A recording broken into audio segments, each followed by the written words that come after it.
Stars have been forming throughout the universe for most of its life. They take shape in vast clouds where thousands of stars are born at a time. The clouds that give birth to the stars are cold and dense, and consist mainly of hydrogen gas. The newly formed stars are huge spinning globes of hot, glowing gas that is hydrogen with helium and small amount of other elements. Much of this material is packed tightly into the star's core, and it is here that nuclear reactions release energy in the form of heat and light. How new stars form. The star-forming process begins when the cloud becomes unstable and breaks into fragments. Gravity pulls the material in a fragment into an ever tighter clump, and the clump slowly forms a sphere as it shrinks.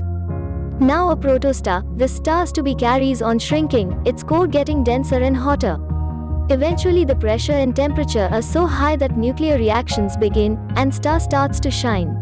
Let us know star-forming process in more detail. First, interstellar cloud. Stars are born within enormous, cold, dense clouds of gas and dust. The process of star formation may be triggered if something disturbs the cloud, such as a collision with another cloud or a shockwave from a supernova explosion. Second, fragments form. Now unstable, the cloud breaks up into fragments of different size and mass.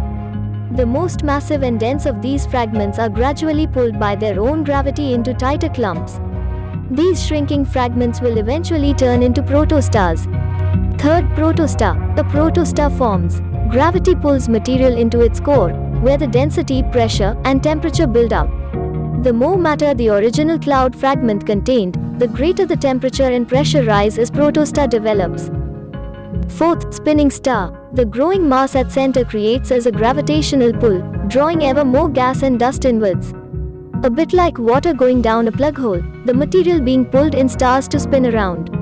Powerful winds develop, blowing jets of gas out from the center.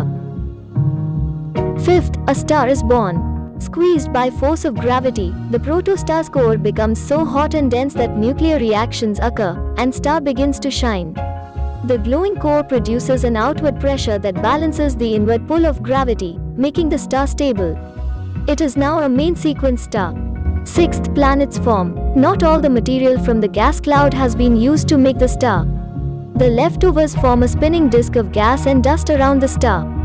The debris may be lost into space, or it may clump together by gravity to form planets, moons, comets, and asteroids.